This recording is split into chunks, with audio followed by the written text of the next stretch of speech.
Okay, so I think we're going to get started now. First, I just wanted to say hello to everybody and thank you so much for coming. This is the very first event that we're having in conjunction with the current exhibition. So sorry, I'm actually going to take my mask off while we're speaking because, anyway, masks are encouraged right now, but also optional. So this is the very first program, public program that we're hosting in conjunction with the current exhibition, You'd Think by Now. This is the first group exhibition that we're doing this year. It's featuring the work of 9 different artists in 8 discrete installations. And also, just a heads up to everybody before we get started, we are recording this talk on Instagram Live and also professionally for archival purposes.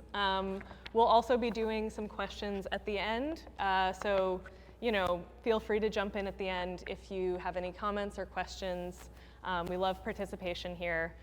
We also have some water up at the front and restrooms over in the rear if anyone needs it. So my name is Vera Steinberg. I'm the curator and director of exhibitions here, and I'm also the curator of this exhibition that we're sitting in. So for those of you who are less familiar with the programming, this is SMAC Mellon, welcome. We are a nonprofit organization that's been around since 1995, and it's our mission to support emerging, under-recognized mid-career and women artists. And we do this through 3 core programs. The first is our studio residency program, which we give 6 artists private studio space for an entire year. We also have an education program where we mentor, we pair high school-aged artists with professional artists to mentor them throughout the entire school year. And then finally, we also have our exhibition program, which this is a part of. And in our exhibition program, a lot of what we do is support solo exhibitions by underrepresented artists, and often they're the most ambitious work that the artists have made to date. So in addition to that, we also do thematic group exhibitions that kind of touch upon generally pressing issues that we find are really relevant at the time. So that leads us to the current exhibition, which is also my first curatorial project since I've started working at SMAC Mellon, called You'd Think by Now, as I mentioned. So it gathers a group of artists who, through varying media and scale, are exploring methods outside of those that we consider rational or scientific. This exhibition began by kind of looking at the rising distrust that I was noticing in things like systems of governance, communication, media, also things like systems of measurement and technology and science, and how that was not just a politicized issue on one end of the spectrum or the other, but how that started to become pervasive through our lives. So a lot of the artists in this exhibition are using what I refer to as systems of illogics in order to look towards a future. So that kind of means folklore, spirituality, spellcasting, mythology, etc. So, and I'm super thrilled to be hosting this installation by Tariku Shiferaw, he is the reason why we're here tonight. The installation that you see behind us, this is the first iteration of a series of works that he's, that will be ongoing and that I'll let you explain in a minute. Anyway, I'm also thrilled that Tariku suggested this event and suggested Stephon Alexander to come and do a discussion with us. So welcome, both of you. Thank you both for being here. So after all of that, now I will introduce my 2 guests. So physicist and musician Stephon Alexander has straddled the worlds of theoretical physics and jazz music over the last 2 decades. He works on the connection between the smallest and largest entities in the universe, pushing Einstein's theory of curved space-time to extremes beyond the Big Bang with subatomic phenomenon. Alexander is a professor of physics at Brown University with previous appointments at Stanford University, Imperial College, Penn State, Dartmouth College, and Haverford College. Alexander is a specialist in the field of string cosmology, where the physics of superstrings are applied to address long-standing questions in cosmology. In 2001, he co-invented the model of inflation based on higher dimensional hypersurfaces in string theory called D-branes. In such models, the early universe emerged from the destruction of a higher dimensional D-brane, which ignites a period of rapid expansion of space, often referred to as cosmic inflation. And Tariku Shiferaw, the artist whose work is behind us, is a New York-based artist who explores mark making through painting, addressing issues around space making within societal structures. Group exhibitions include Men of Change, a 4-year nationally traveling exhibition with the Smithsonian Institution, Unbound at the Zuckerman Museum of Art, the 2017 Whitney Biennial as part of Occupy Museums, a Poe Ethical Wager at the Museum of Contemporary Art Cleveland, and What's Love Got to Do with It at the Drawing Center. Solo exhibitions include It's a Love Thing, It's a Joy Thing at Gallery Lelong in New York in 2021, This Ain't Safe at Cat House Proper in Brooklyn in 2018, and Erase Me at Addis Fine Art in London in 2017. Shiferaw participated in the Whitney Museum of American Art Independent Study Program and open sessions at the Drawing Center, and he is currently an artist in residence at Silver Art Projects. So welcome both of you.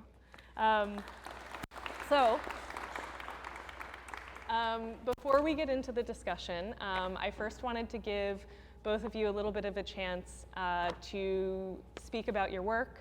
Tariku, I'd love for you to start and give us some context for the installation that we're currently sitting in and also some of your other work. Thank you, Rachel. Thank you, everyone, for coming out. And also, thank you, Dr. Stephon, for being a part of this conversation. I've been super excited about this tonight. Just to give you a little breakdown of my thought process around my bodies of works. I'll start with one of these black boys just briefly, which is a series of works, ongoing series of works, paintings and installation art as well. But in that particular body of work, which I think a lot of you in this room know the work, is these paintings with these horizontal bars in a way that deals with mark making, with the history of painting, but also with societal structures. And the way that takes place is in two. One is with these blocks of markings, paint onto this, the history of like mark making within painting, but also through titles, titles using song titles from the African diaspora, from genres like hip hop, R&B, jazz, blues, and reggae, Afrobeats as well. And in doing that, it makes this invisible mark onto the works, bringing in other histories and experiences into the work that is widely, at least like the way my work is known, into the Western canon, right? Into the Western canon of like painting, the discourse of painting, intellectually and just physically. And so engaging that conceptually with these titles, it sort of just takes it out of, almost takes it out of that context and puts it into other histories. The lyrics start meaning something else. They start adding to the work, in ways that engages the joy, the resistance, the love, everything else that's lyricized in those lyrics, sort of just is owned and it's highlighted into that painting. It sort of just becomes this contemporary Western abstraction that deals outside of itself into other cultures that were not previously recognized, whether in that space or in the Western societal structures that we exist in. And so to summarize that, mark making is like the center of the work, that body of work. And then when I come to this new series, Matasamai, I also deal with mark making, but Matasamai is actually Amharic, my first language, for night skies. It means night skies because I'm interested in painting this imagined night sky in ways that deals with like the constellations. First and foremost because of my interest in the aesthetics and in the night sky, and I've been thinking about it for years, like so many years, thinking about how the night sky engages, how we engage the night sky, how we think about the night sky, and sometimes we don't even think about it, and we think about all the mythologies and everything else that has been thrown up there, from Greek mythology to anything Western, without thinking about how other cultures have existed way before Western culture. Like, for instance, the Dogon culture that is now modern day Mali, Benin, Togo, Ghana, where this culture has studied the night sky for over 5,000 years, have marked the night sky, have found things that we have only found in the 1900s, way before Western culture has been there. They have been there, or an extension, we have been there as the diaspora. And so I was interested in marking, in mark making again, but mark making through different mythologies, right? Using mythology as a tool to engage a conversation around painting again, which we'll get into more, but also around space making within social construct, within the way we exist in this space. And so in doing that, when making this work, by the way, the title of this piece is A Strange Place to Cast Our Dreams. It's 24 foot tall by, I believe this is 56 feet? Yeah. So 56 feet wide. And that also has the ceramic works right behind me, about 21-inch cube ceramic objects with sound component emanating from underneath these ceramics. Yeah, and we'll turn back on at the end of the talk as well. Yes, So, yeah. yes.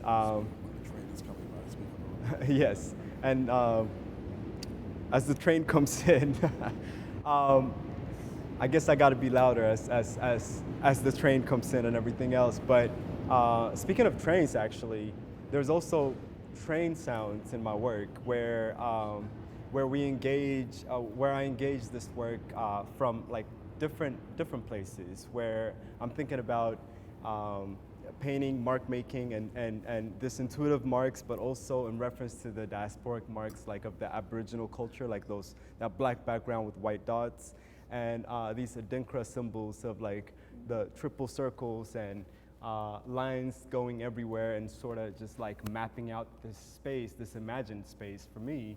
And you'll see other places, different marks that refer to not only the Dogon, the Adinkras, the Nubian culture, South Egyptians, as well as Sudanese culture, Togo, Cameroonian, and Nigerian, and South African, Zulu, specifically the Zulu tribe. And I do that not only in the paintings, but going into the sounds, abstracting the sounds into a tool to map out these ideas, these diasporic cultures that have no longer exist because they're ancient, but also contemporary African cultures that have carried on like those cultures and molded it into what how we exist today. So within the sound, you'll hear anything from those cultures, the chantings and the drums and the shouts and marches, and the actually even South Sudanese protests in Arabic, right? And so there's all of these sounds that are composed together, but there's also these ambient sounds that go into it. There's train sounds, as we hear them right now. You will hear it in my, train doors closing, and so all that to say that it's also a part of me. The work is not only in reference to ancient Africa, contemporary Africa, or its diasporas. There's also Haitian tubes going off in there that I had recorded in Central Park recently as they were playing these different, sounds and abstracted sounds.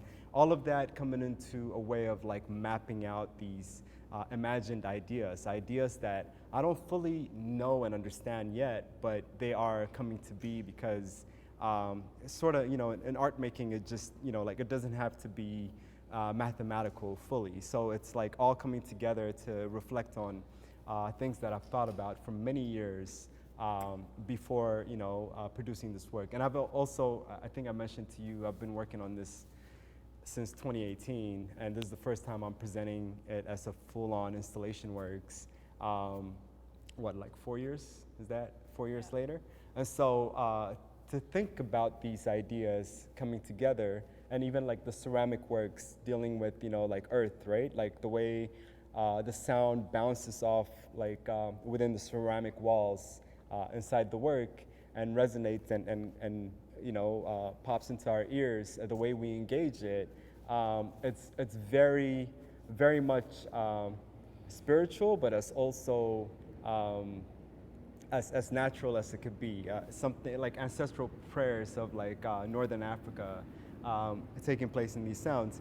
I won't stay on that much longer because we'll engage it later, but there are all of these components going into the idea of making a mark. And for me, making a mark is also making space, right? Making space for different people, making space for things that are important to us. And oftentimes when you think of the night sky, it's a place where different groups, a variety of groups of people, like so many different groups of people have casted their dreams, their values, and the things that are most significant to them into the night sky. Not only are we seeing Orion's belt up there from Greek mythology, but I want to see the warrior symbols of these 3 circles from the Adinkra people. I want to see the Dogon squares that represent Earth, or other like double circles that represent the Earth, or a single circle that engages, like their idea of the heavens above, which is the universe to us. And so, and we'll get to this later in your work, in your conversation, but even like the Bantu people, the way I've, even though this is titled A Strange Place to Cast Our Dreams, also there's titles for the components of the works in the installation from, in reference to Mae Jameson or to Fela Kuti, or just mapping out ideas and people to a word called mitad, which is like this ceramic piece that cooks up like this East African bread, or Bantu, which is a group of people in many parts of Africa that has been scattered. And so there's references that we could go in depth with. But speaking of sound, I also think that it's interesting in your works, music and sound and composition is very important to you, and you approach physics from a very like unorthodox position, which I found very interesting in your in the first book that at least I read of yours, The Jazz of Physics. And then you go in depth with it with the fear of a black universe. And I know we'll go more into it, but I want to give you the platform to talk about your work first, and then get into it however way you want to, and then we'll continue. Yeah, and I'm really excited to get into those questions. So I'm not going to say too much, but that's super inspiring hearing what you said. As you were talking, I just totally forgot about a very important memory. It's a story. So this might summarize. I'm involved in the craft of thinking outside the box. So the minute you think outside the box, you're not outside the box. So it's a paradox. That didn't, I'm not a rhymer, but I just pulled that one out. So what do I mean by this? So I'm a theoretical physicist. So the name of the game is to sort of, we want to understand phenomenon that's happening basically a 1,000 trillionth of a centimeter small, with a precision of like 11 decimal points. So we do calculations where the experiment at the Large Hadron Collider will smash two protons together. It puts out smithereens of subatomic particles, and you want to kind of predict with that level of precision. And it's now what I'm about to say is that when we think about the word precision, and we think about the imagination, so the story I'm going to share now, and then we'll get back to sort of like, has to do with a mentor of mine, who I'd known for over 12, about 17 years. His name is Ornette Coleman, and during the earlier stages of my career, when I was a postdoc, like back in like 22 years ago, after my PhD, you do a scientific training for a couple of years. I used to come into New York to hang out with Ornette from London. This I was at Imperial College. So now, a couple of years go by, and the reason why this is important is that everybody in the music business, and everybody that's like really hardcore into like really trying to understand maybe how jazz works, they want to crack the code kind of thing, right? They're always trying to figure out harmolodics. Ornette Coleman had a system that he, or maybe somebody else, called harmolodics, right? So, Ornette Coleman is known to be one of the pioneers, if not the pioneer, of free jazz, avant-garde jazz. And so people are trying to figure this out. And one time I brought a friend of mine to see Ornette. He had won some big award. He's a music professor, up in Boston somewhere. And he was super excited. It's like, yeah, bring it all to see Ornette Coleman, man. So you got this big award, and I bring him by to Ornette's pad in Midtown. Sits down, Ornette sits down, and Ornette spoke in parables, and he had a lisp. So I'm gonna not do justice, right? So my friend, his name is Ani Patel, you can look him up. He wrote a book called Music, Language, and the Brain, all right? So that's this guy. So he's like a real like nerd, it's like one of music compositional neuroscience nerds that he wants to get to this thing. He's super excited. He's been waiting his whole life to meet Ornette Coleman, the legend. So Ornette's sitting there, and he goes, "You got a question for me?" He asks the guy, "Got a question for me?" And then he goes, yeah, harmolodics, I read this and I did this and 251 and all this stuff. And he's going into all these systems and all this theory. So I want to understand harmolodics, but this is what I know about it. And then I spoke to him and I did this and Ornette, so what is it? Ornette Coleman's answer to him was, "If you tell me where an idea comes from, then I'll answer your question." And I think that's a place where we meet. And that's kind of like when we think about thinking outside the box and constructing new things, new theories, imagine mythology that might correspond to reality or not, that space is space of where the idea comes from, I think is the engagement, is what I do, right? That's the space I like to swim in. There we go. Okay, let's go with that. I think that's kind of, I love that you're starting with that too. Because I think one of the interesting crossovers that I see in your work is how, both science and art, like science is something that is also produced. It starts with theories and ideas and it moves forward through experimentation. And it's so much more similar to art practice than a lot of people give it credit for.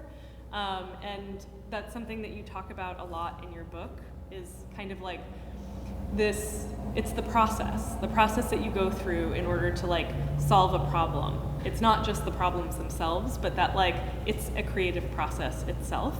And I was wondering if you could like talk a little bit more about that. Yeah, so another quick story about that. I quit grad school in physics at some point, and my professor, who actually wrote a book called From Caliban to Castro. Caliban was a Prospero in Caliban. And it's a book about Caribbean philosophy. His name is Paget Henry. At the time, he was a professor. He was focusing on African philosophy, like, and he was a mentor of mine. And I was like, hey, I'm out of here. I'm quitting physics. He goes, before you quit physics, come to me next week. We'll have lunch. He comes and he pulls out an envelope because he was a Caribbean guy, old school. So he had money underneath his mattress. So he goes, here's $3,000. I have a cousin who's a professor at the University of the West Indies in Jamaica. Go visit him for a semester before you quit and just fly out there. So next thing you know, I'm in Jamaica. This was like 1997 or something like that. So now I'm in Jamaica at the University of the West Indies, Mona, the physics department, right? All right. So there's this guy from this Rasta guy. I mean, like I'm talking about, like religiously he is he's that dude, barefoot, long hair, the whole nine, right? And he's an astrophysicist, so I called him. I was gonna have a chapter in his book called A Rasta Astrophysicist, but I kept the story. But anyway, this guy, he worked on galaxy formation, and he would take me to the Nyabingi. This is like traditional stuff on the beach. And he goes, okay, we're here to do physics. And I mean, what do you mean? Then he took out like, a little, I guess, what do you call those tree stumps that fall on the beach? Yeah, I don't know, a beechwood. Yeah. He'd pull a beechwood, and then he'd wait for the sand to get wet, and then he would start drawing the equations, like this, right? And at that moment, and of course the night sky in some parts of Jamaica is very clear. And we used to just sit and stare at the night sky. And it was as close as I got to maybe how they were, our ancestors, and going way back, like just sand and doing this stuff. And that was very impressionable on me because it taught me how to think freely, right? And so I would just leave it at that. We'll get back into the process, but there's a combination of, mastery of technique, so a lot of mathematics. Obviously, I spent, the last 30 years of my life just training myself, and still am. But that's a tool. There are other tools available too. There are visual tools, sonic tools. Another tool is talking to people outside of your field. So this guy right here, I talk a lot to, Will Calhoun, the legendary drummer. He will play certain patterns, and I'll try to figure out how to draw geometric forms and vice versa. So there are all these, I call them strategies. But the most important one, I think, is to get into a place where you can think freely without editing your own thinking, without saying, that's dumb, that's stupid, or what have you. If it is dumb and if it's stupid, there must be something to it, kind of thing. And doing it intuitively, too. Intuition, okay, that's a whole, I wanted to, talk about intuition for a second. I think also that you bring up such a good point too, kind of within that, and the story about the beach, where there's, and you talk about this also a little bit in the book, where there's the science or whatever, the practice is, be it art practice or, physics, but there's also the cultures and the norms that surround them. And so some of the cultures and the norms may dictate that, the right way to practice physics is in a lab or in a university or something, or, the right way to do performance. To make a painting. How do you perform a physicist, Exactly. Yeah. Right. And so, and I loved what you said in the book about this idea of kind of deviating, becoming a deviant to the culture and the norms. And there's a way to do that actually creates innovation. And I would love for both of you to maybe speak about how that works in both of your I think practices. you talk about that very clearly, breaking those boundaries from what you refer to as the classical ways of doing science versus this, new ways of approaching it. So for me, in the making of that work, going into music has been a way of engaging abstraction, because abstraction is it's a really nice playground, because you could go in almost any direction with it, but the more you add to it, the less it could mean sometimes. But stripping it down to just like two things, like to these physical markings, but also to a layer of music in my mind, brought it to this new place where I could play around with these two modes to create, a meaning, to create like these moments of ideas. I think I'm also even like jumping ahead to talk about even knowledge, right? Like to think about creating knowledge with what already exists. So then, like in my ongoing series, One of These Black Boys, where I use other people's production, cultural production, like music, the titles they've given the song they sing about a particular setting or story. You're sampling. And sampling, exactly, like music, right? Remixing, sampling, and bringing that into the work where the meaning sort of shifts at that moment. Almost like geometric forms too, which have existed for thousands of years, for as long as we've existed, and they mean something totally different based on the context that they're placed in. For instance, thousands of years ago, in Eastern cultures, geometric forms meant something totally different. Within like the Muslim culture, they meant something else.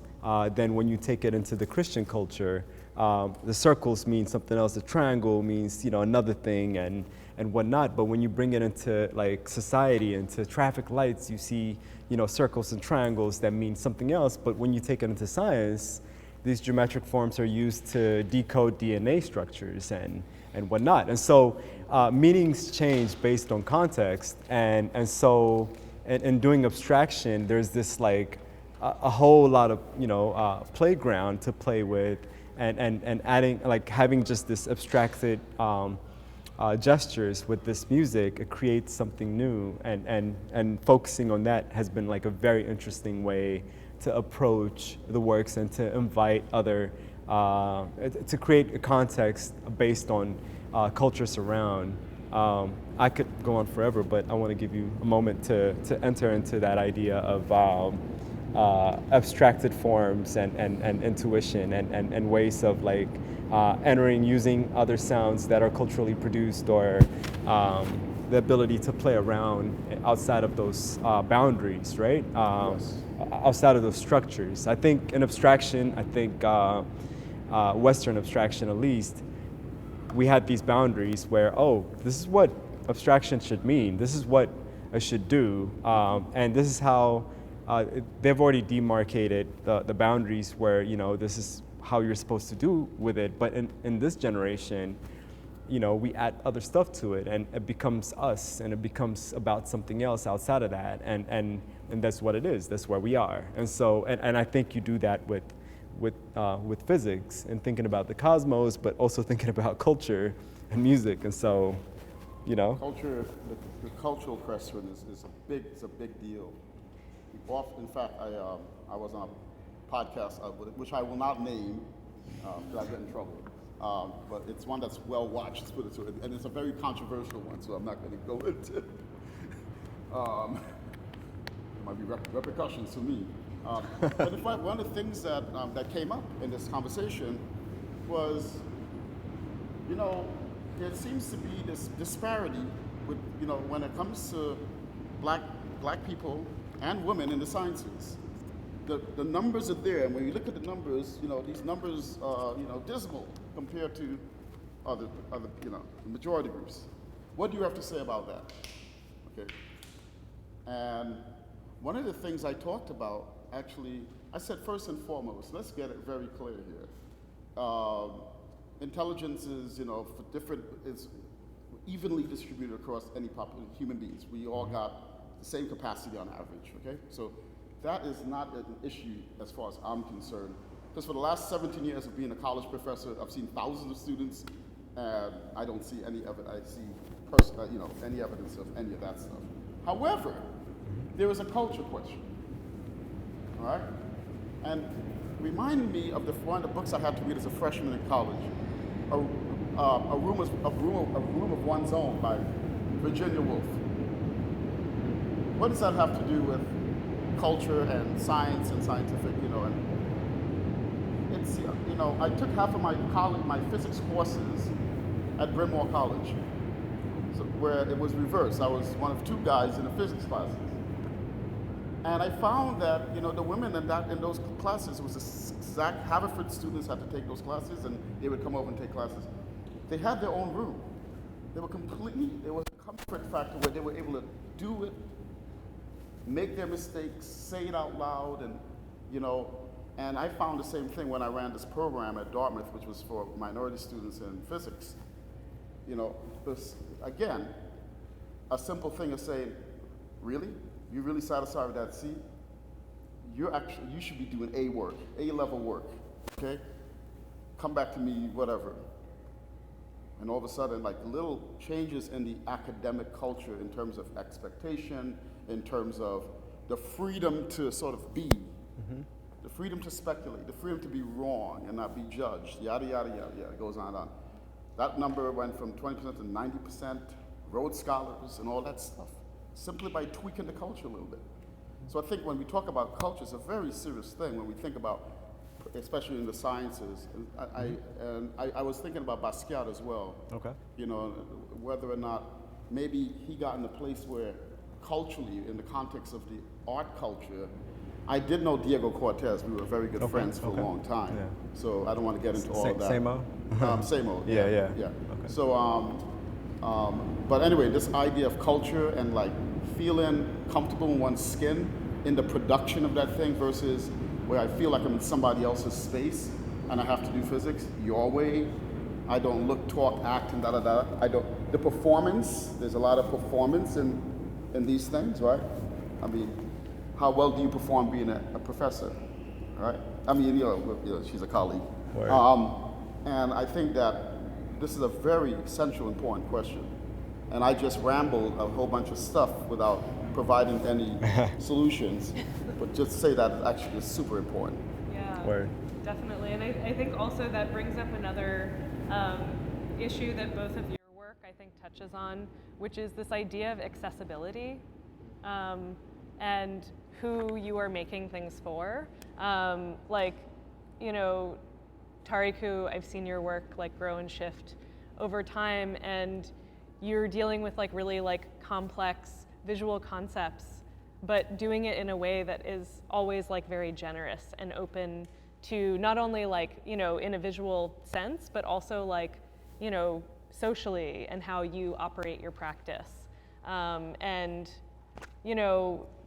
Stephon, even the way you write, in your books is very it's even you call it an outsider's guide, and so it's the idea is you don't have to know a lot about physics. Yeah, and so it's it's less intimidating, and so it's you don't have to have climbed this already constructed ladder in order to get there. So yeah. If I may throw a wrench in this, even in the question. Yeah. And I think accessibility, I can speak for both of us at the very surface level, saying that our work does invite people that are not invited to this.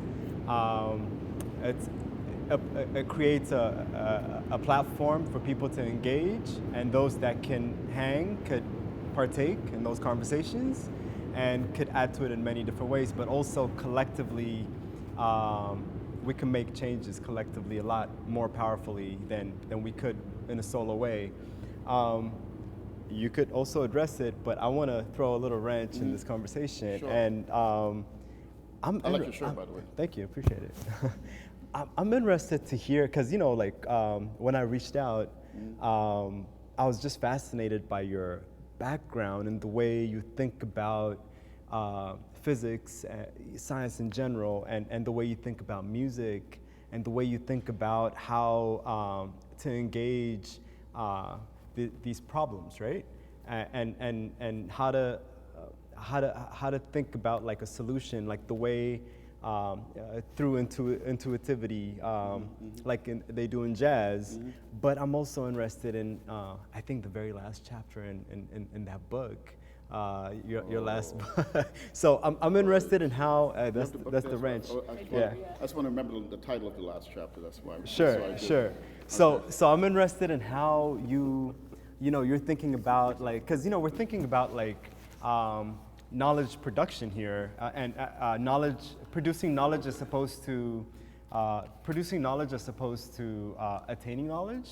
Yes. So like history is not being told to us, or knowledge is not being told to us, but we're producing it as we go, and that happens collectively, right? And so then with Stephon's work, he encounters this, it's a rebellious idea, but he encounters this moment where stigmatizing idea. Yes, where it's also dangerous in your field also to go in that route. But he engages the idea of the universe, for instance, the way the universe could be, and we go as far back as the Big Bang, but the whole idea of like from nothingness to something else, somethingness, and he engages it in ways by reaching back to other societies outside of Western culture, like the Bantu culture, how they imagine the creation of the universe took place. And by going in that route, you'll be dismissed in your field, but you make a very good and interesting point, because the way even science fiction or even science goes today, and the way we watch the Avengers, or the way we watch, like the, traveling back in time and forward and whatnot, you engage these ideas from some place where I feel like this is like super sci-fi, but it could be dismissed. So like, I want to hear your ideas and your the way you described it, how you went back into this cosmic knowledge, or this consciousness, back into science, and back into how we all we be. Speaking of just bringing it back to knowledge production, and the way we approach things unorthodoxly, right? Yeah. So the most fundamental question in physics, if you want to know what is the most fundamental question in all of science, so if you want to say neuroscience, let's think about neuroscience, and physics, is a question of consciousness.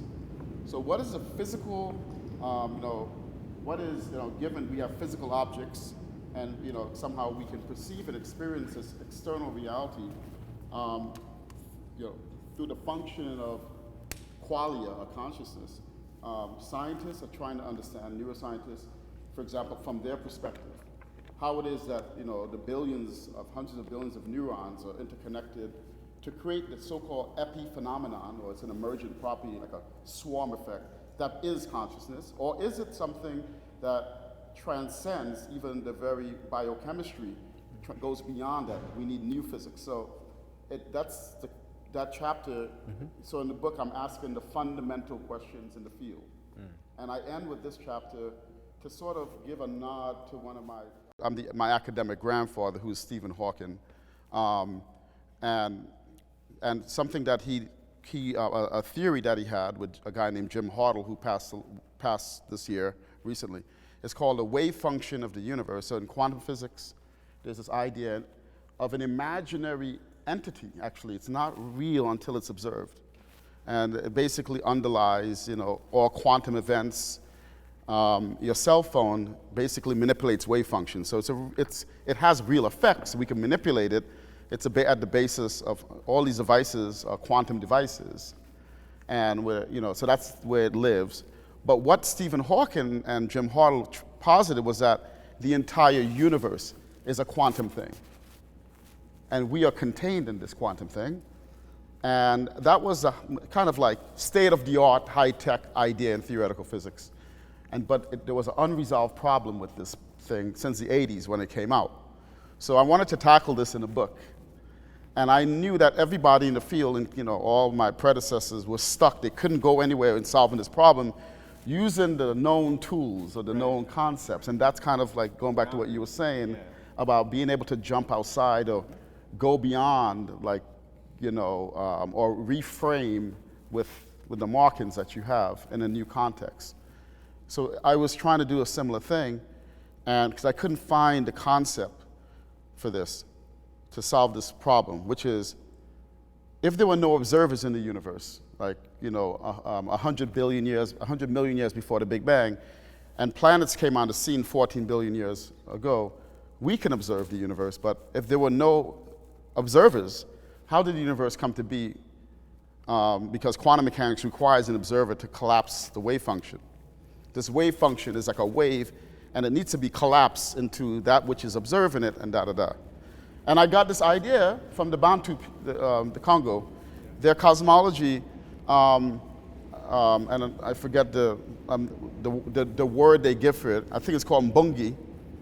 And basically, it's a triad. It's nothingness. The universe started as nothing, and contained in the nothingness is a mind that observes the material world, right? And so I was like, oh, this is the solution to the problem. And what's really cool about that is that this is literally right now as we speak the most sort of like the idea of David Chalmers at NYU, the idea of it's called, well, we call it, it's called, there's a word for this, I'm losing it. But when it comes back to me.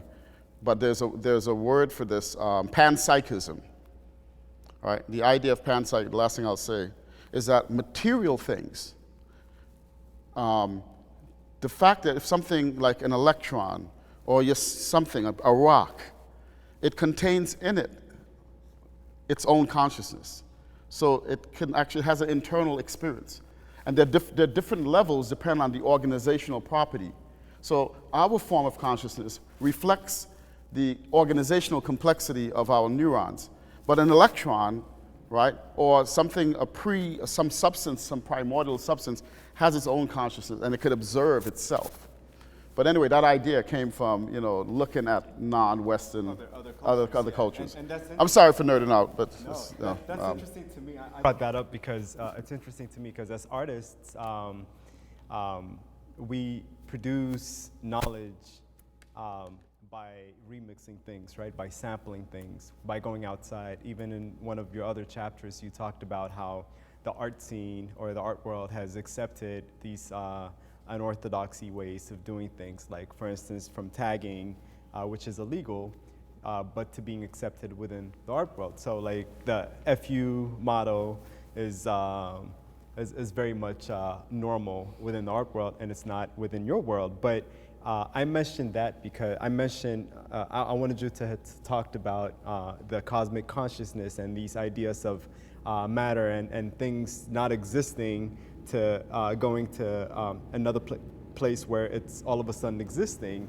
So in ways of talking about materials, for me in my work, I consider sound as much a material as painting and the canvas that you see here in front of you, or the ceramic objects that you see over there. So it's interesting to think about sound as this metaphysical material for me, this matter, that actually marks the space with a particular content or with a particular feeling, right?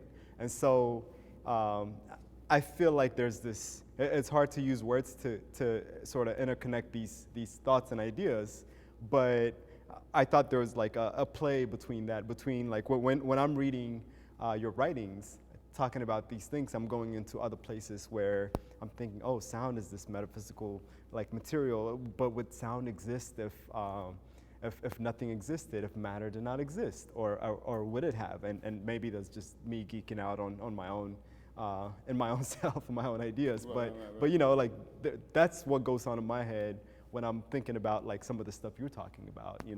I don't know.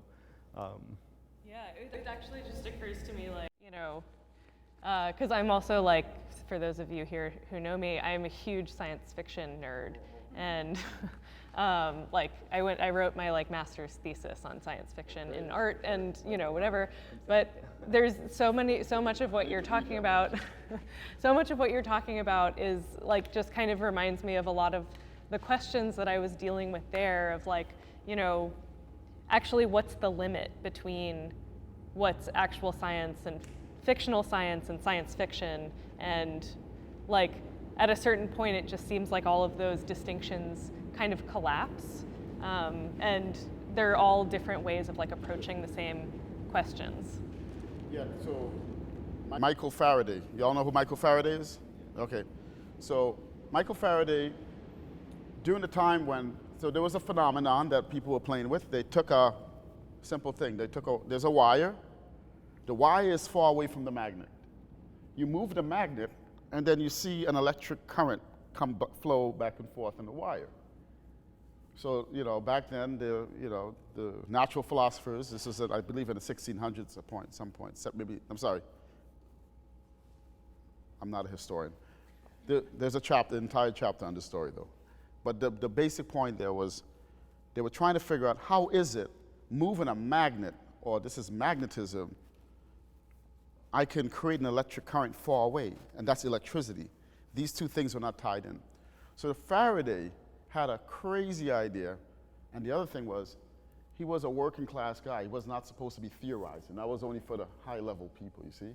So he was supposed to be doing your experiment, this kind of thing. So he stepped out of his zone, right? And he theorized, he had a theory.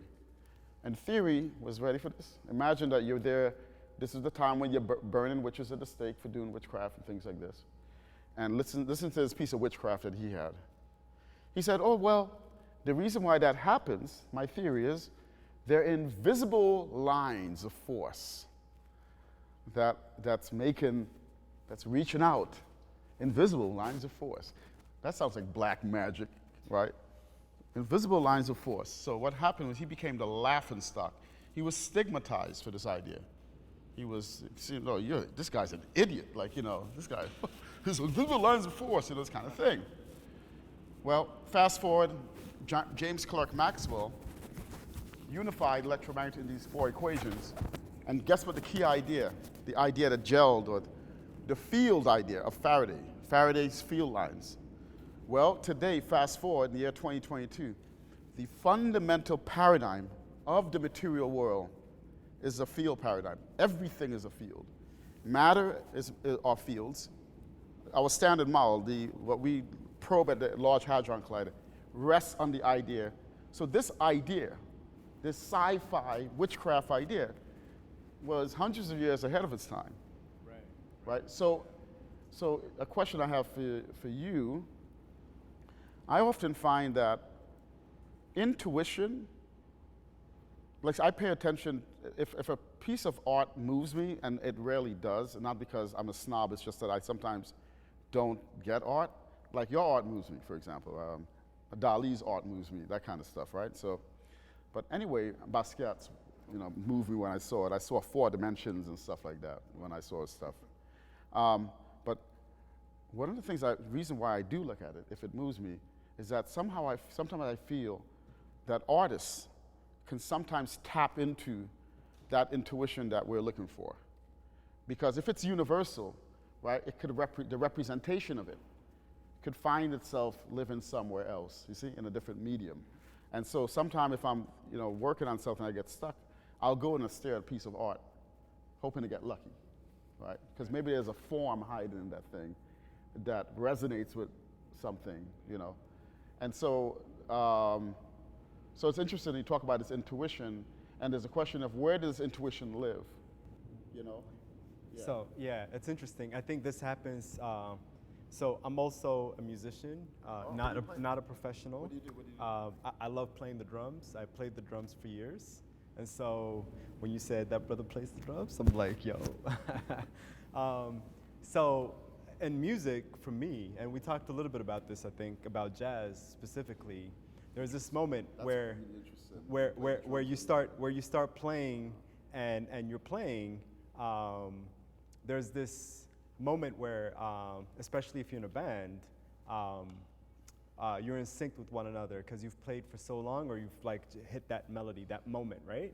And everything is practiced and rehearsed, and everything is learned over the years. But somehow you get to a place where your knowledge is just a part of you, that intuitive part of you, that second nature, where you're playing.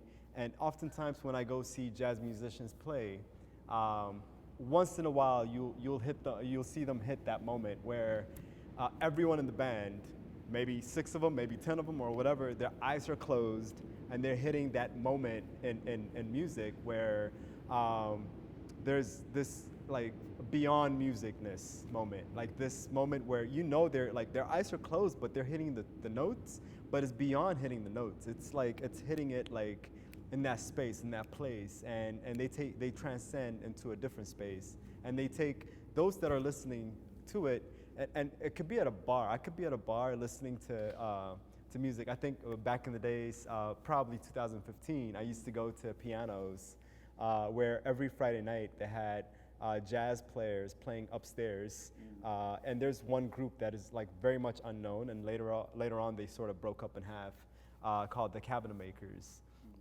And they would play, and what I loved about it, I showed up every week at 8 p.m. To see them play. And what I would love is that at some point, every time they perform, they get into that place. Like, and when they do, I could be over here talking to somebody with a drink in my hand, and when they hit it, I'd be like, hold on, they're there, and I feel it, and I'm like, wow, like and that's from my experience of playing music and understanding. And then when I turn around, every time I turn around, and I've gone there for like a couple of years, I knew their eyes were closed, and every single one of them, there was 8 of them on that band, their eyes were closed. And I'm like, wow. And then they snap out of it and they come back to reality, and the music is not as like in tune, you know? So same thing with art making. I think it was this other artist by the name Kamruz Aram.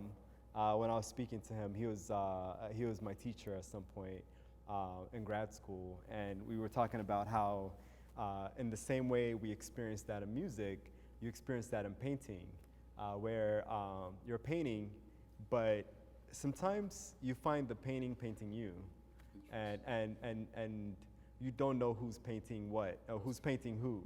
Like, so then there's that moment where even Jay-Z talks about his music in such a way where it comes from inside. Like there's something about what we do that transcends beyond like the learned, the square, the box that we're in, or this skill set that we've attained over the years. You know, obviously it takes a lot of that, but there's that beyond that, and I think basketball players explain that in that way too, where they're in the zone and they don't know that was them. Performers do that, and so I think you're tapping into something that is very unusual for a scientist, because you're in this place, in this structured place that you think about that field in ways of counting numbers and calculating and measuring and whatnot, but you're going beyond that and talking about, for instance, cosmology and creation of worlds from different, cultures. You're tapping into places where maybe they're saying something to us. And Western culture, not only just in science, but in everything else, has a way of dismissing any other cultures.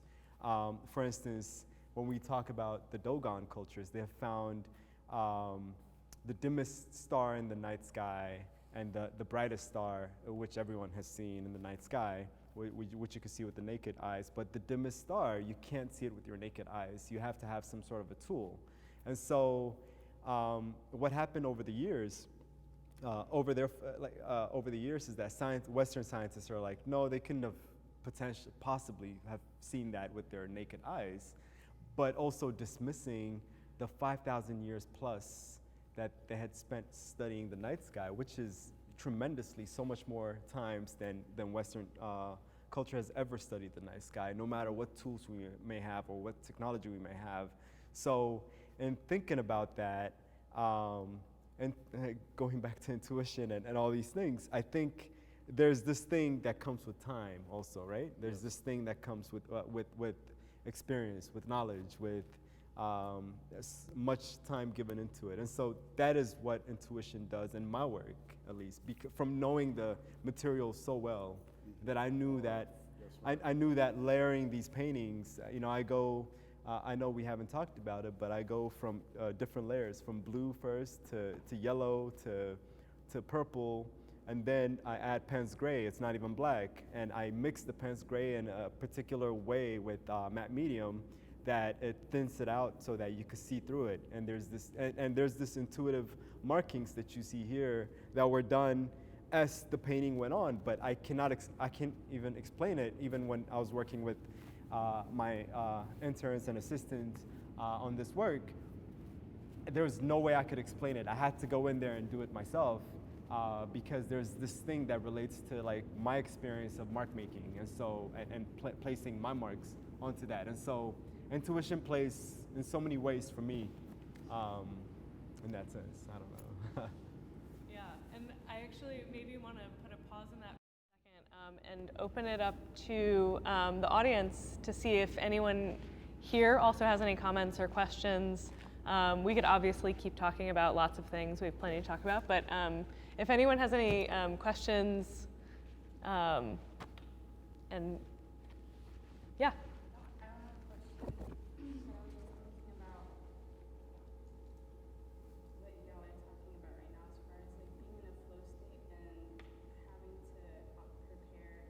Seems like it's the same thing with like athletes and even people who like practice meditation, but just like preparing your vessel to accept being in a flow state and like letting things flow through you. And it feels like, I know what you're talking about, and as you were talking about it, I was just like, yes. You like, said it perfect. You said it perfect. Yeah. Yeah. You said it perfectly. Yeah. Oh, yeah, sorry, I have to reiterate that for recording purposes. You were just saying about, being inside of a flow state and how athletes do it, and you have also, like, it sounds like you have embodied knowledge of what that is. It's not even like a knowledge that you have to learn, but you like experience it, right? Yeah, like to have the same way of studying the science to be able to convey that to others. It feels like learning the language. And so like once you've learned the language or like once you've done something so many times, you can kind of wing it because you can actually make space for what seems like the divine. Like you're making space for something, like you're doing the thing, but then there's like the next Yeah. dimension. Yeah. Definitely. So yeah, learning the language as making space for divine. Yeah. Brian Eno calls it surrender. I mean, he got it from Eastern thing, but he, in the art context, he called it surrendering, right? Yeah. Hey, I had a kind of question that is related to what you said, and I love the way you made that description. Musicians often, like Abby Lincoln, then Mike Jackson, talk about a vessel, and I sometimes talk to my students about voodoo, like creating a space in the beginning or a ritual, so that, and it can be anything, but that gets you into that state. Oh, that's interesting. But yeah, I guess I was interested in kind of what you said, and then jumped into another thing, but it seemed kind of all related. But you were talking about access and I guess being generous and inviting the audience, and I really like that because that's one of the things I was just talking to you about that. Who's the audience? Not just who's on the stage or who's making the artwork, but who's coming and do they want to come to the parties, that kind of thing. And I wondered about, I guess, just the kind of non-verbal parts that you're talking about, like, doing equations on the sand with people. And so it's kind of bypassing certain languages. And then art as the markings and also bypassing certain languages and music as well. I mean, there can be words, but there's all this kind of non-verbal part. And I just wondered if you had any reflections on, like, inviting people in through non-verbal inspiration, creativity, and I guess improvisation we can call it too. No, this is a very important point, actually, and I knew I wanted to talk about this, which is, if we look at like one of the greatest achievements in American history is bebop jazz. I mean, and from just cognitively, musically, artistically, the creation of this thing that Minton's Playhouse was the place where the lab happened. It was we use it now, the word inclusive is somehow a word, but the act of inclusive, I mean, everybody was invited to play, right? But then there was this notion of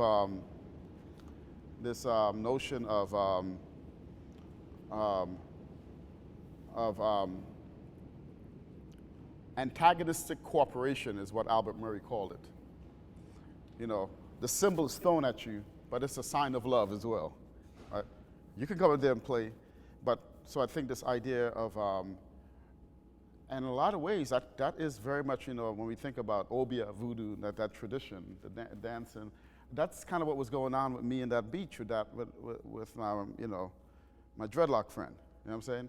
We were there, people were on the beach playing the Nyabingi rhythms, the waves of crowd, the fishermen were coming in. we were all, part of the one thing, doing this thing together. And our performance, our dance was, you know what I'm saying, doing this thing, but it was all one kind of thing where we were invited. There was no separation of like, oh, he's doing this and they playing. It was like, kind of like a fete, Similarly, the natives of modern day Australia, or the Aborigines as we know them, they made these song patterns, song dance.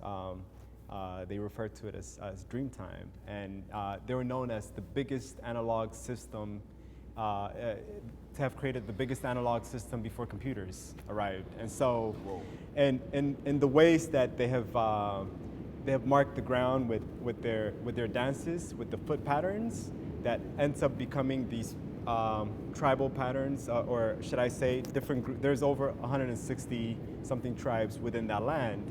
And the way they've made those marks based on their history, their cultural dances, and how those marks mean something over time, relating to the borders of that particular tribe, or the way you interact with different sexes in the community, or the elders, or how poisonous a particular plant could be, or even the animals, right? Like, or how, what a healing plant is, and identifying all those patterns sort of told a story, and they got passed on from generations to generations by what we know in different cultures as shamans or whatnot, but or those that are allowed to carry that knowledge to the next generation.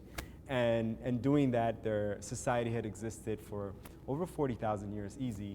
And that's interesting because it comes from this intuitive knowledge that has, that was knowledge production system that they had based on their experiences and their studies of the land and studies of interrelations with different parts of their peoples and whatnot. So it's interesting how that plays a big role in their analog system,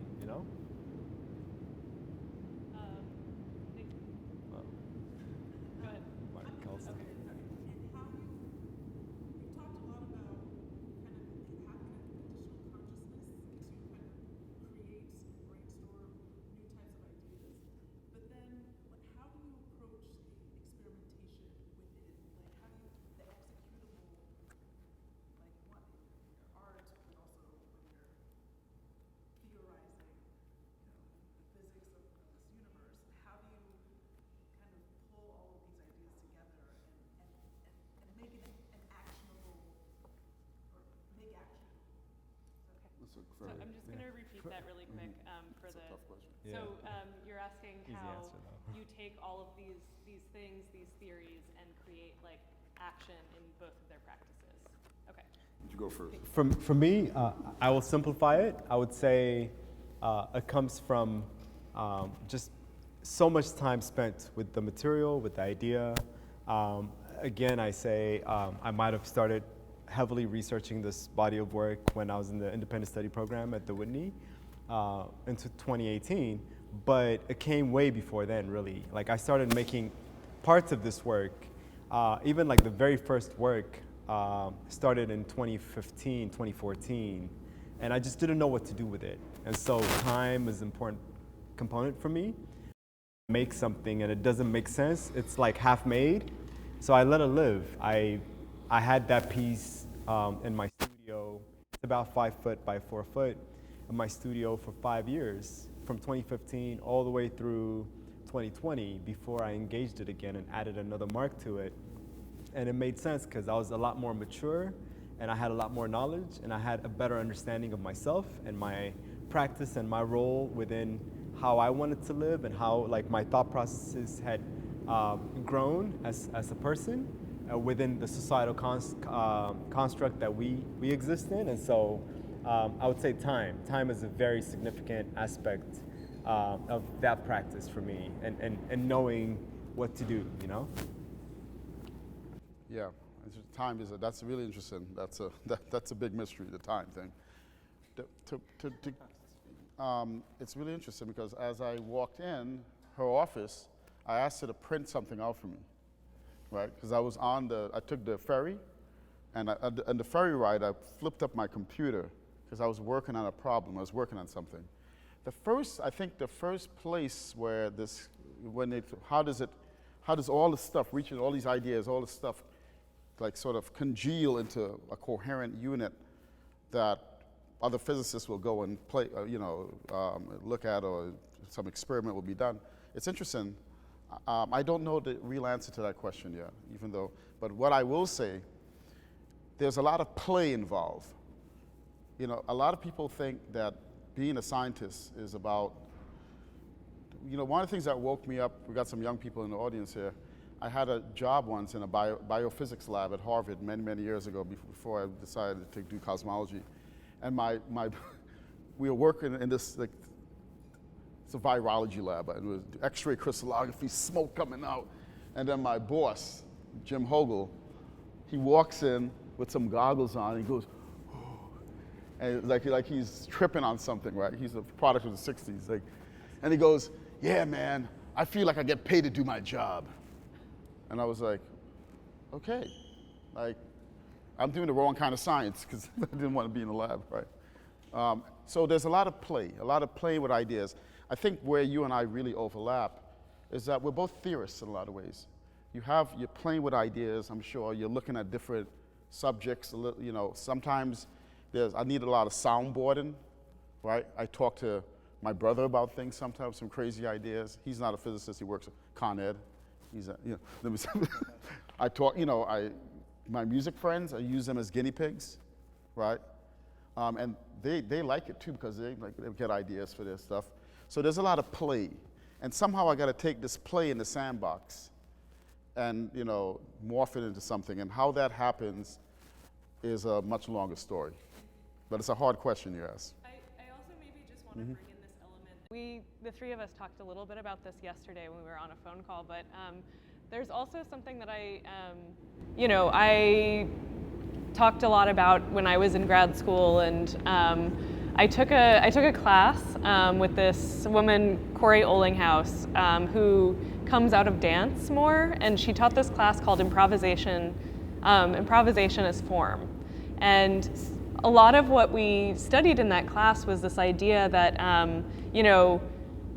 jazz was used a lot, for instance, as an example of, a great example of improvisation. And that was something that, doesn't just come out of nowhere. The improvisation that comes through being able to, sit somewhere and create intuitively an incredible piece of music or something, it doesn't just happen. It comes from years of studying the blade, for lack of a better term, of thinking about it and going back to it and you're saying, playing with it. And anyway, that was something that really, I don't know, it really helped the way I thought about that. Yeah. Point. Because in that word is another P, which is practice. But one of the things I like to tell students, if I preach to them, I said, look, how are you going to compete with somebody? If you think you're studying, and you got to study for this thing, it becomes a toil and da-da-da. Meanwhile, this other person, this is a video game for them. And they're up all night just playing with this thing. You're not going to compete with that, right? So when we think about practice, Joe Henderson once told me something. He told me, this is a great sax player. He said, you want to get to a place. I said, Mr. Henderson, how do you get good? How do you become a great sax player, jazz musician? He goes, well, son, he was eating sushi. He was at, in San Francisco. He goes, you want to get to a place with, where just your practice, where playing one note is pleasurable. He continued. I was like, wow, that's deep. That's some Yoda stuff right there. But it's true, right? Play and practice. To get to a point where you can't distinguish one from the other. Getting lost in it, getting lost in that practice, in that the moment where you realize that practice is playing you, then you realize, you're not even tripping on drugs or anything. It's just. What bugged me out about that, seriously, when you told me that, kid you not, it's actually in my first book. I had the fortune to interview Sonny Rollins for 8 hours, right, sax player, and I asked him, this guy says that you do thematic improvisation, da da da da da. Schuller, Gunter Schuller wrote this thing on you. How do you do it? Are you like harmonically so advanced? He goes, well, Stephon, I get to a place in my playing where the music is playing me, which is exactly what you said. And I never told you that. No, we never discussed that. Yeah. Yeah.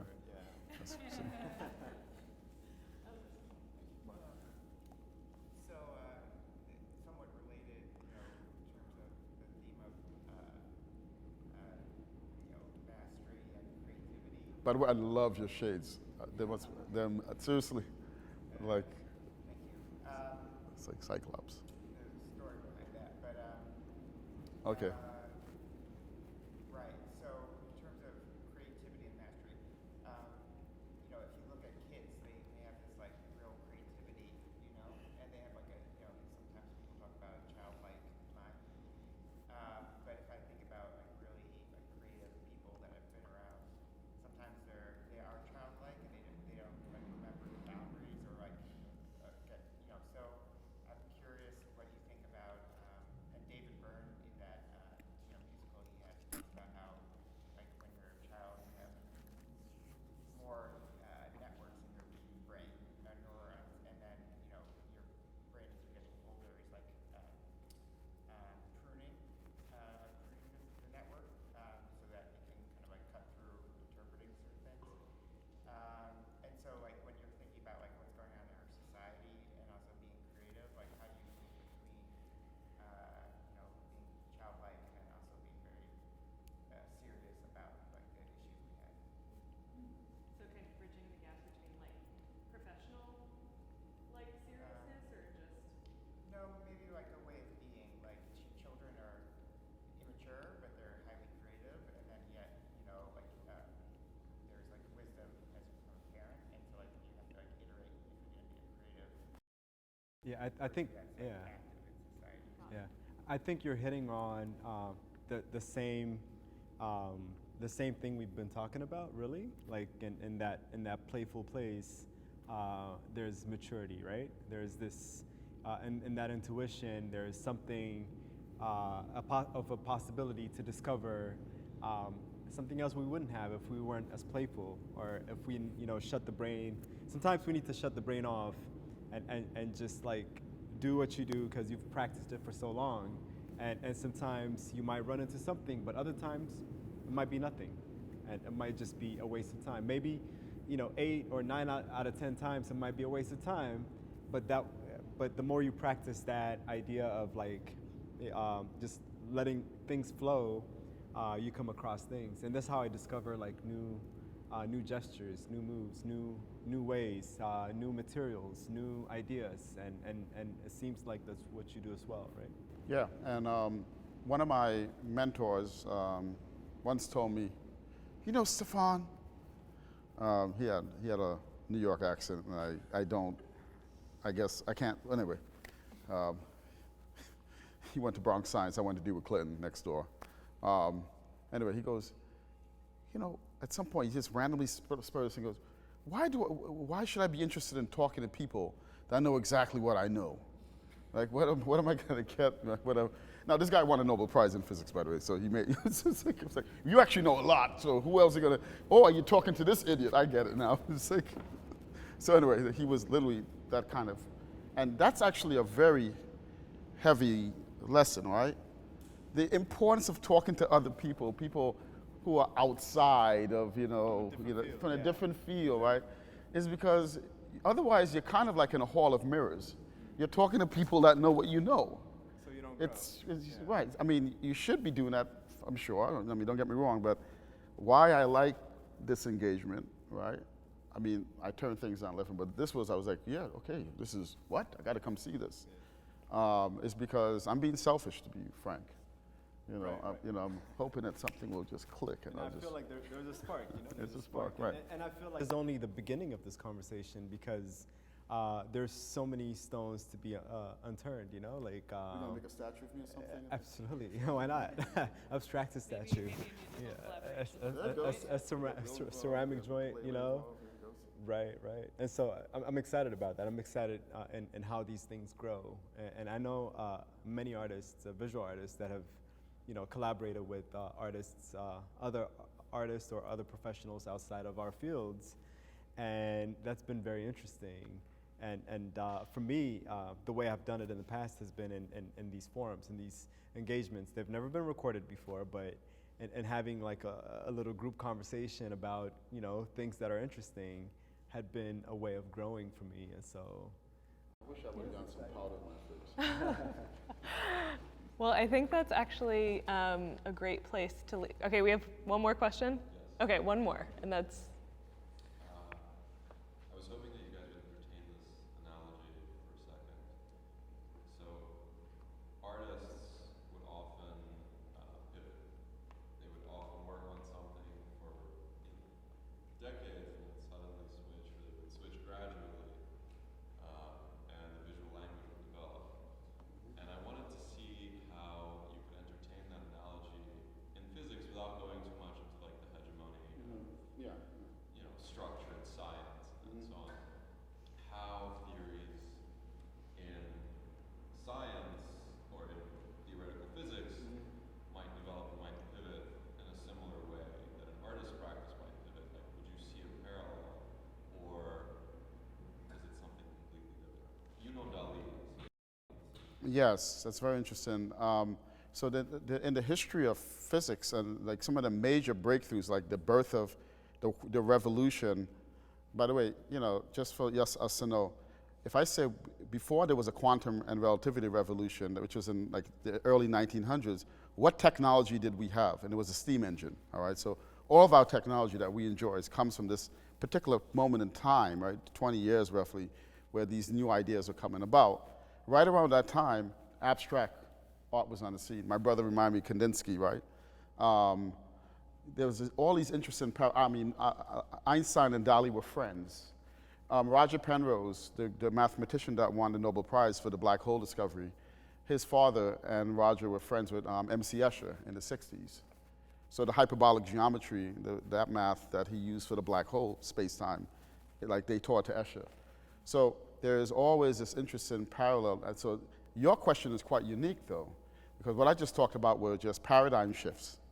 But pivoting, where you move away from one thing because maybe you're not making progress, or for whatever reason, you go somewhere else, I find it to be very interesting. As you were saying that, I was thinking about ways in which when you work and you toil for years, so this paper I printed out, something I've been working on for 15 years, actually.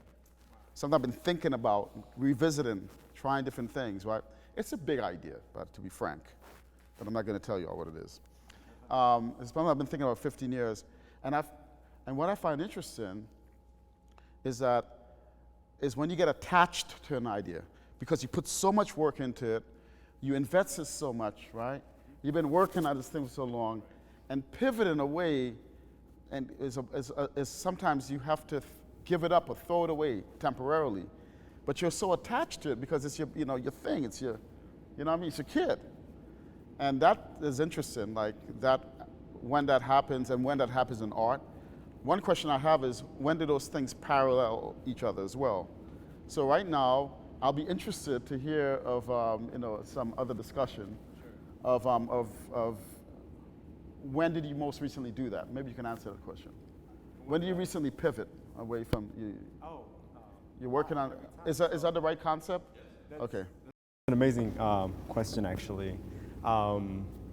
Many times, a lot of times, in this body of work, there's a lot more works that I've made that never really made it. Like, it was just not successful. I would talk to my friend Nate Lewis in the back, whom I had shared studios with for a couple of years in 2018 and whatnot.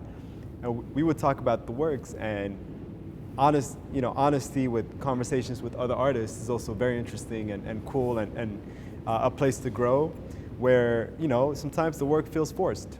It feels extremely forced, and it's knowing when to put that away and not let it be seen out of the studio, not let it go beyond that private space. I'm always experimenting, and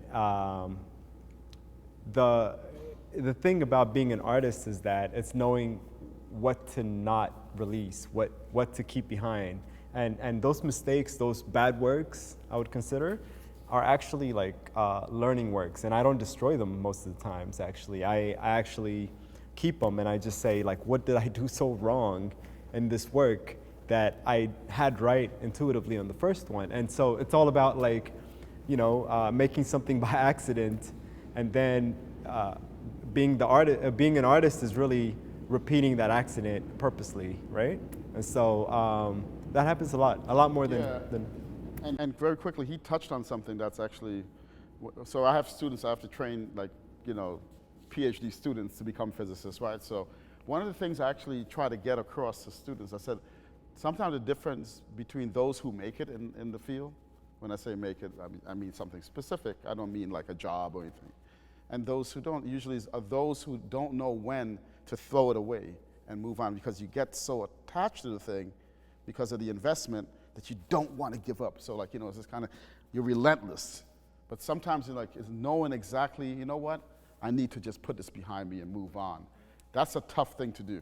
Also, just to like maybe add something that, like, you know, I've noticed also through working with artists for so many years, is this thing where the moment where you throw it away, like, often is just like another way of, like, it's trying to create a different approach to ask some of the same questions.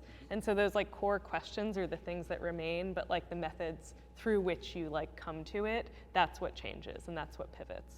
So. And the thing that's being thrown away is not less significant than the stuff that's not thrown away. It's just a thinking piece. It's a piece that's actually very important. It's the engine. It's the piece that inspires the next good work. And so I call it the study or something, you know? The throwing away, that term, you know, in meditation practice, right?